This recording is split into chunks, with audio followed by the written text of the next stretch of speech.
Hello everyone, good morning to all. कैसे हैं आप सभी? उम्मीद करते हैं आप सब अच्छे होंगे। तो आज हम 15 दिसंबर 2025 की इम्पोर्टेंट न्यूज़ को कवर करने वाले हैं। इसमें हमारा ये daily the Hindu news analysis का सेशन है। इसमें हम करंट अफेयर के पॉलिटी आयर, history, art and culture, economy, science and tech, environment and geography से रिलेटेड हमारे जो भी करंट अफेयर्स के टॉपिक होते हैं उनको अच्छे से हम कवर करते हैं।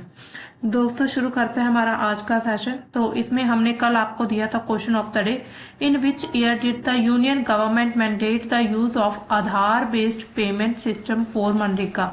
यानी कि किस साल जो केंद्र सरकार थी उसने ये जरूरी कर दिया था कि अब आधार बेस्ड जो मनरेगा की है वो पेमेंट की जाएगी आधार के जरिए। तो ये आंसर है ए, यानी कि 2024 में ही ऐसा किया गया था। अब हमारी आज की पहली न्यूज क्या आ रही है? कुछ राइट्स अधिकारों को लेकर है। तो एक जो अभिनेता है, उस पर हमले के बाद मामला कुछ ऐसा था। उसमें पीड़िता ने क्या कहा कि मेरे अधिकारों की रक्षा नहीं की गई है। ठीक है, तो इसमें क्या लिखा? माई writings not protected says survivor in actor assault case. तो उन्होंने क्या कहा? केरल की पूरा मामला देख लेते हैं। पहले क्या है, केरल की एक मशहूर अभिनेत्रा है, मलयालम अभिनेत्री है। उस पर 2017 में अपहरण और यौन उत्पीड़न मामले में हाल ही में ट्रायल कोर्ट के फैसले के बाद जो पीड़िता थी उन्होंने सोशल मीडिया पर अपना पहला सार्वजनिक बयान दिया था। यानी कि अपना जो उन्होंने बयान दिया था वो पहला बयान था उनका। और उसमें उन्होंने क्या कहा? ये जो पूरा मामला है 17 फरवरी 2017 का है। पूरा अगर हम केस देखें ना 2017 का, जब अभिनेत्री अपनी कार में जा रही थी और कुछ लोगों ने उन्हें चलती कार में अगवा करके उनका यौन उत्पीड़न किया था और इसका एक वीडियो बनाया था। मुख्य आरोपी जो मलयालम अभिनेता है दिलीप पर, मतलब ऐसे अभिनेता पर उन्होंने किसी पर मतलब कि साजिश रचने का आरोप लगाया है कि उस अभिनेता ने या फिर उस एक्टर ने मेरे खिलाफ जो है वो एक साजिश रची है। इसके अलावा जो 8 दिसंबर 2025 की बात करें अभी हाल ही की, तो उसमें जो एर्नाकुलम कोर्ट है उन्होंने जितने भी आरोपी थे उनको बरी कर दिया था सभी आरोपों से। और बाकी के जो मतलब काफी ज्यादा आरोपी थे उसमें 6 को उन्होंने दोषी ठहराया था। बाद में उन्होंने 20 साल की सजा। लेकिन इन सबसे हमारा कोई लेना देना नहीं है। हम सीधा बात करते हैं मुद्दे की। मौलिक अधिकार की जो बात की गई इसमें उन्होंने कहा कि मुख्य सबूत क्या है कि उनका जो मेमोरी कार्ड का को है उसको कोर्ट कस्टडी में 3 बार अवैध रूप से उन्हें एक्सेस किया गया है। यानी कि एक तरह से उनका जो जिसमें उनकी वीडियो बनी थी उसमें उनका जो एक तरह से वीडियो बना था उसको कोर्ट में ही चला दिया गया था, वो भी बिना किसी अनुमति के, एक तरह से कह दिया जाए तो पब्लिकली। इसके अलावा 2 पब्लिक प्रोसिक्यूटर ने इस्तीफा दे दिया क्योंकि कोर्ट का माहौल जो है वो काफी ज्यादा मतलब कि एक तरह से कॉन्फ्लिक्टेड हो चुका था। इसके अलावा ये जो पीड़ित है उन्होंने कहा कि राष्ट्रपति और इसके साथ प्रधानमंत्री, मुख्य न्यायाधीश को भी उन्होंने पत्र लिखे हैं। तो इसी तरह उन्होंने कहा कि मेरे जो अधिकार है उनकी रक्षा नहीं हो पाई है। यानी कि एक बहुत बड़ा एक तरह से बयान है अधिकारों को लेकर। इसके अलावा अभिनेता के द्वारा जो मतलब पीड़िता जो अभिनेत्री थी उन्होंने क्या कहा है इस पूरे, ये आप देख सकते हैं उनके लेटर में क्या लिखा उन्होंने कि वर्षों के दर्द, आंसू और भावनात्मक संघर्ष के बाद मुझे ये दर्दनाक सच्चाई समझ आई है कि कानून के समक्ष हर नागरिक के साथ समान व्यवहार नहीं किया जाता। यानी कि एक तरह से ये कानून पर, यानी कि जो भी हमारा मतलब न्यायालय है उस पर एक तरह से दोष लगाने जैसा है। उन पर उन्होंने ये कहा है कि मेरे साथ समान व्यवहार नहीं हुआ है बाकियों की तरह। उन्हें इस फैसले ने मुझे एहसास दिलाया कि मानवीय विवेक किस प्रकार निर्णयों को प्रभावित कर सकता है। इसके साथ ही यह भी जानती हूँ कि हर अदालत एक ही तरह से काम नहीं करती। उन्होंने कहा है कि I also know that every court does not function in the same way. यानी कि एक ही तरीके से, ठीक है, सेम तरीके से कोई भी जो अदालत है वो काम नहीं करती है। ठीक है, तो इसी तरह ये जो है पूरा एक तरह से कोर्ट या फिर हमारी जो भारत की न्यायालय प्रणाली है उस पर आरोप लगाने जैसा ये बयान आया है। बाकी आगे चलकर पता चलेगा कि इस पर और क्या क्या एक तरह से आरोप लगते हैं या फिर इस फैसले पर और क्या सुनवाई होती है। हालांकि ये जो है ये कंप्लीट हो चुका है, मतलब फैसला जो है इसको एक तरह से कोर्ट के इसको बंद कर दिया गया। अब चलते हैं नेक्स्ट न्यूज। ये काफी ज्यादा इंपॉर्टेंट है। ये न्यूज क्या है? Indian navy to commission a second MH60R helicopter squadron in Goa. तो भारतीय नौसेना ने अपने दूसरे MH-60R मल्टी रोल है हेलीकॉप्टर स्क्वाड्रन उसे गोवा में चालू कर दिया गया, यानी कि कमीशन किया गया, अब उसको सिर्फ चालू करने वाला है। इसके अलावा स्क्वाड्रन का नाम अगर हम देखें तो वो क्या INAS 335 ऑस्प्रेज है। इसके अलावा कमीशन की तारीख कब है? 17 दिसंबर 2025 को यानी कि कमीशन किया जाएगा, इसको चालू कर दिया जाएगा। ये आप देख सकते हैं, ऐसा हेलीकॉप्टर है। स्थान क्या रहेगा? स्थान है INS हंसा गोवा में, भारतीय नौसेना का प्रमुख जो वहां पर हवाई अड्डा बना हुआ है। ठीक है, इसके अलावा ये जो है MH-60R जो है सी हॉक हेलीकॉप्टरों का दूसरा स्क्वाड्रन है, यानी कि पहला इसमें जो है वो कमीशन कर दिया गया, अब ये जो है ये दूसरा सेकंड है। पहला स्क्वाड्रन है मार्च 2024 में कोच्चि में, 2024 में जो पहला था कोच्चि में उसको कमीशन किया गया था, अब दूसरा जो है वो गोवा में रहेगा। इसकी क्षमताएं क्या क्या है? अगर हम इस पूरे हेलीकॉप्टर की देखें तो ये अमेरिकी लॉकहीड मार्टिन निर्मित हेलीकॉप्टर पनडुब्बी रोधी युद्ध, इसके साथ ही सतह में युद्ध, खोज बचाव और निगरानी में जो अत्याधुनिक है। इसमें उन्नत रडार सिस्टम है, इसमें पूरा एक तरह से सोनार सिस्टम लगाया गया है, टॉर्पीडो मिसाइलें, ये सब कुछ इसमें डिप्लॉय किया गया, लगाया गया है। भारत ने 2020 में 24 ऐसे हेलीकॉप्टरों की डील की थी, जिसमें अधिकांश अब नौसेना में शामिल कर लिए गए हैं, यानी कि नेवी में काफी ज्यादा इसमें उन्होंने क्या किया, इसको शामिल कर लिया गया। ठीक है, अब देखिए ये कुछ ऐसा हेलीकॉप्टर दिखता है, तो इसकी कुछ तकनीकी विशेषताएं क्षमताएं देख लेते क्या, इसकी लंबाई वगैरह हमें, अगर कोई यहाँ पर डिफेंस का स्टूडेंट है तो उसको ये सारी चीज अच्छे से याद रखनी होगी कि इसकी लंबाई कितनी, इसका वेट कितना है, इसकी ऊंचाई कितनी है, खाली इसका वजन कितना है, अगर इसमें मिसाइलें रखी जाए तो कितना वजन होगा, इसका इंजन किस चीज का बना है, या फिर इसकी गति कितनी, ये सब कुछ डिफेंस स्टूडेंट को याद रखना होगा। ठीक है, हालांकि नॉर्मल यूपीएससी ऐसा नहीं पूछने वाला, उन्होंने सिर्फ इसके महत्व की बात करेंगे, आखिर इतना इंपॉर्टेंट क्यों है। फिर में अगर हम सेंसर की बात करें तो काफी ज्यादा डिवेल्प्ड इसमें सेंसर लगाया गया है। ठीक है, तो इसमें क्या है, रडार है, इसमें सोनार सिस्टम है और इलेक्ट्रॉनिक वॉरफेयर है, यानी कि इलेक्ट्रॉनिक स्पोर्ट मेजर सिस्टम लगाया गया, ऑप्टिकल सेंसर है, कॉकपिट है जो है जहां पर मतलब कि जो पायलट बैठता है, ये जो पूरा एरिया है ये कॉकपिट का है। इसके अलावा हथियार इसमें रखे जा सकते हैं, टॉर्पीडो मिसाइलें गन रखी जा सकती हैं इसमें। इसके अलावा और जो मिशन कौन कौन से, SAR है वर्टिकल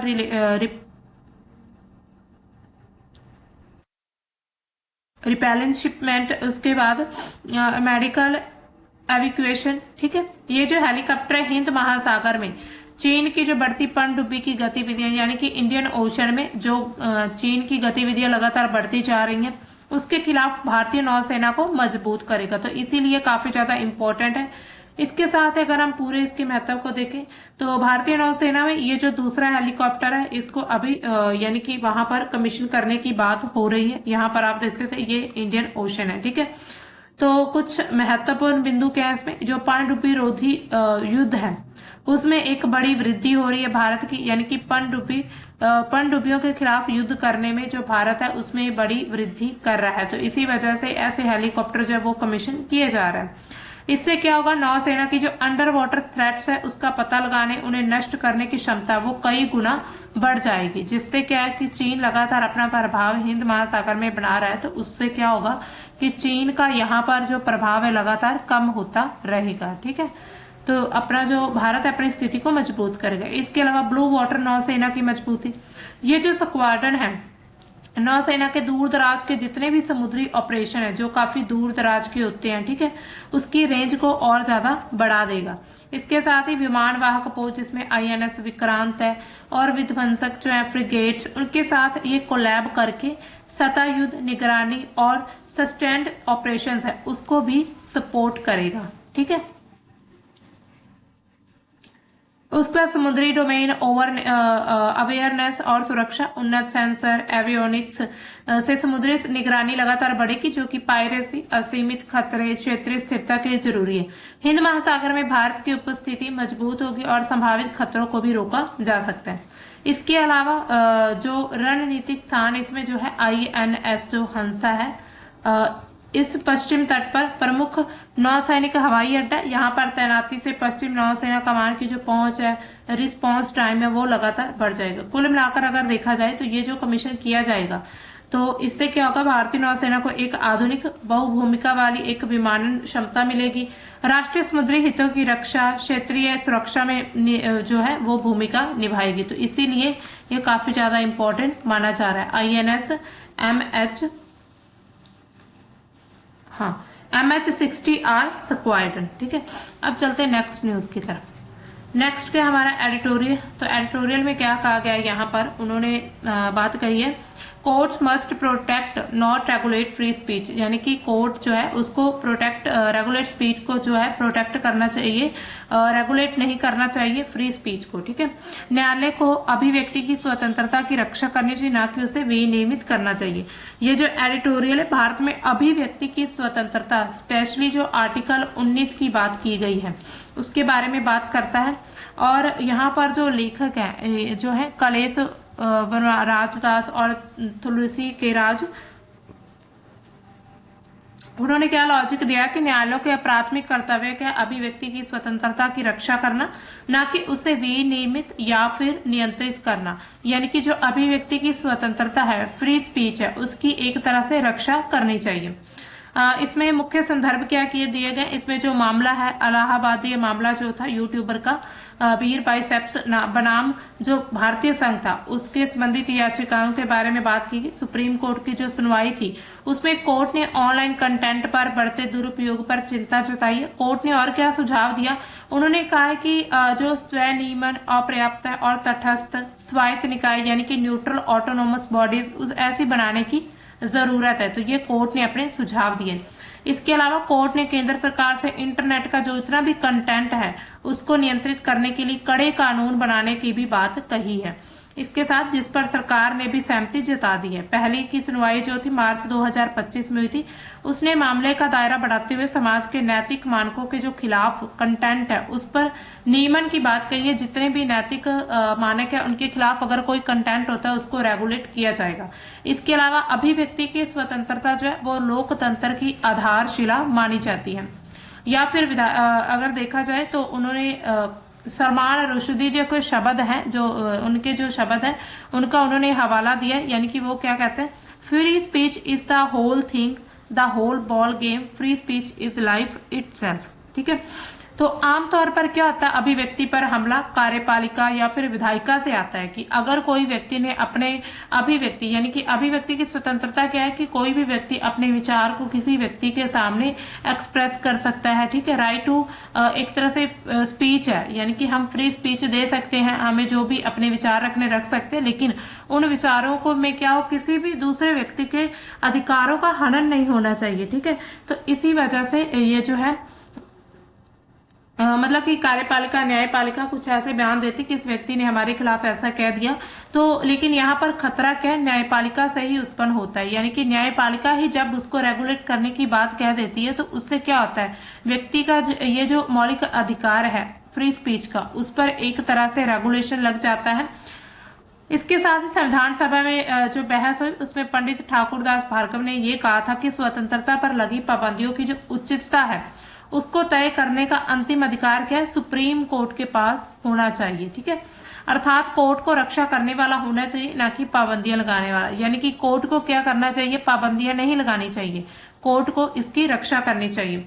ऑनलाइन कंटेंट के नाम पर कड़े नियमन से नागरिकों की स्वतंत्रता खतरे में पड़ सकती है। इसके अलावा कोर्ट का ये जो रुख है चिंताजनक है, क्योंकि अभिव्यक्ति को नैतिक मानक या फिर समाज की भावनाओं के आधार पर सीमित करने की दिशा में जा रहा है। इसके साथ ही जो संवैधानिक रूप से संदिग्ध है, तो इसमें जो लेखक है क्या कहते हैं कि न्यायालय को अभिव्यक्ति की स्वतंत्रता को संरक्षित रखना चाहिए, यानी कि उसका एक तरह से संरक्षण होना चाहिए, ना कि नए नियम या फिर नए जो भी जितने भी नियामक तंत्र है वो बनाकर उसको रेगुलेट किया जाए। ये जो दृष्टिकोण आगे अगर ऐसे ही बढ़ता तो लोकतंत्र में जो अभिव्यक्ति का स्थान है वो खत्म हो सकता है। यानी कि जो व्यक्ति आज फ्री स्पीच दे रहा है वो कल को फ्री स्पीच नहीं दे सकता, या फिर उसमें क्या होगा, उसके इस अधिकार को हटाया जा सकता है। ठीक है, तो ये जो पूरा एडिटोरियल है इसी चीज की बात करता है, अभिव्यक्ति की स्वतंत्रता के बारे में। ठीक है, तो अब चलते हैं हमारी नेक्स्ट न्यूज की तरफ। हमारी नेक्स्ट न्यूज क्या आ रही है, ये न्यूज है हमारी यूके के एक वेपन एक्सपर्ट जो है उनके द्वारा बयान आया है कि भारत को क्या करना चाहिए, रशिया से जितने भी अपने जो वेपन उन्होंने खरीदे हैं उसमें उनको पुनर्विचार करने की जरूरत है। तो ऐसे पुनर्मूल्यांकन उन्होंने कहा करना चाहिए। ठीक है, तो इसको पूरी न्यूज का हम देख लेते हैं। तो India should reassess air defence system bought from Russia, UK weapon expert. तो ब्रिटेन के प्रतिष्ठित think tank royal United services institute रूसी RUSI रूसी, तो इसके लैंड वॉरफेयर जो विशेषज्ञ एक्सपर्ट जैक वॉटलिंग ने अभी हाल ही में कहा है कि भारत को रूस से खरीदी की वायु रक्षा प्रणालियों में खास करके जो S-400 हमारा जो मिसाइल सिस्टम है उसको रेजिलियंस यानी कि लचीलापन और विश्वसनीयता का पुनर्मूल्यांकन करना चाहिए। तो ये इनके द्वारा कहा गया। मुख्य कारण क्या है जो उन्होंने बताया, उन्होंने कहा कि यूक्रेन युद्ध के सबक, रूस ने युद्ध में अपनी वायु रक्षा प्रणाली को बेहतर बनाया, लेकिन यूक्रेन और उसके जो सहयोगी हैं यानी कि चीन, यूक्रेन के साथ चीन या फिर और जो भी उसे सपोर्ट करते हैं, उन्होंने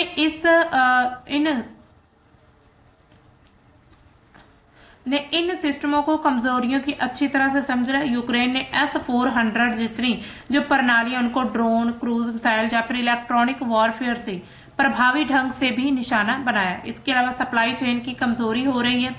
इसमें उन्होंने क्या कहा है कि रूसी डिफेंस इंडस्ट्री जो है अब चीन पर ज्यादा निर्भर है, यानी कि चीन पर ज्यादा डिपेंड है। रूस की जितनी भी डिफेंस इंडस्ट्री है, मशीन टूल्स का यूज जो है 70% चीन से यानी कि इंपोर्ट किया जाता है। मशीन्स जो 70% चीन की यूज होती हैं।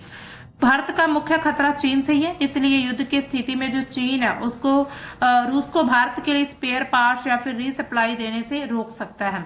यानी कि अगर चीन चाहे, यानी कि चीन ऐसे मशीन के जितने भी पार्ट्स वगैरह बनाता है, तो अगर उसने मतलब कि वो रशिया को ऐसा कह सकता है कि आप भारत को ये सब कुछ वहां पर नहीं देंगे या फिर उसको एक तरह से ये एक्सपोर्ट नहीं करेंगे। इसके अलावा लेयर्ड डिफेंस की जरूरत है। S-400 जितनी जो उन्होंने कहा है कि महंगी मिसाइलें हैं, ये जो है यानी कि इसके जो इससे सस्ते ड्रोन को मारना व्यवहारिक नहीं है। इससे हाई वैल्यू टारगेट यानी कि ballistic missile, high altitude aircraft के लिए बचाना चाहिए, जबकि सस्ते खतरों के लिए अन्य सिस्टम का इस्तेमाल किया जा सकता है। इसके अलावा वॉटलिंग ने कहा कि भारत को रूसी हथियार खरीदना पूरी तरह से बंद करने की सलाह नहीं दे रहे हम, ये व्यक्ति कहते हैं, क्योंकि भारत के पास इतना रखरखाव करने की अच्छी क्षमता है, लेकिन यूक्रेन युद्ध से मिले रियल वर्ल्ड डेटा के आधार पर इसका जो मूल्यांकन है वो फिर से करना चाहिए। यानी कि यूक्रेन से जो एक तरह से एक डेटा मिला उसके अकॉर्डिंग ये बात कर रहे हैं। ठीक है, तो अब देखिए S-400 जो वायु रक्षा प्रणालियां हैं उसकी अगर हम मुख्य टेक्निकल अगर हम कमजोरी की बात करें, S-400 की जो मुख्य तकनीकी कमियां जो है उसमें अगर हम देखें तो वो क्या कमी है। हाँ, तो देखिए S-400 जो है अगर देखा जाए इसको, तो ये दुनिया की सबसे उन्नत लंबी दूरी की वायु रक्षा प्रणालियों में से एक है।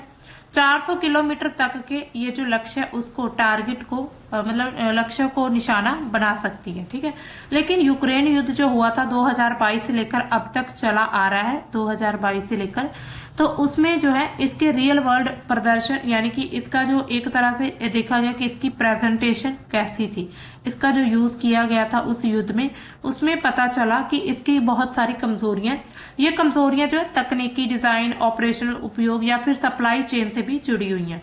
तो इसमें क्या क्या है, सबसे पहले उन्होंने कहा सस्ते और लो फ्लाइंग ड्रोनों के खिलाफ कम प्रभावी, यानी कि जो सस्ते ड्रोनों के खिलाफ इसको यूज करना है S-400 मिसाइलों को, और जो लो फ्लाइंग ड्रोन है यानी कि नीचे नीचे सतह पर उड़ते हैं ड्रोन, तो उन पर ये अगर अटैक करते हैं उसके लिए प्रभावी इतनी ज्यादा नहीं है। सस्ते ड्रोनों को मारने के लिए महंगी मिसाइल है, यानी कि ये लाखों डॉलरों की मिसाइल है, इसका इस्तेमाल करना वैसे भी व्यवहारिक नहीं है। दूसरा उन्हें क्या, सैचुरेशन अटैक्स यानी कि एक साथ बहुत सारे हमले में ये कमजोर है, एक साथ यानी कि एक साथ बहुत सारे हमले जो करने हैं उसमें कमजोरी दिखा रही है। ठीक है, तो इसमें क्या है, एक बैटरी एक साथ 36 या फिर 80 लक्ष्य को हैंडल कर सकती है, लेकिन जो ड्रोन मिसाइलों के स्वाम यानी कि झुंड आते हैं या फिर फर्जी लक्ष्य होते हैं उससे ये ओवरलोड हो जाती है। इसके साथ ही यूक्रेन ने डिकॉय रियल मिसाइलों के मिश्रण से S-400 यूनिट्स के नष्ट किया है, जिसमें ATACMS, स्टॉर्म शैडो जैसी जितनी भी पुरानी मिसाइलें हैं उनको भी शामिल किया गया।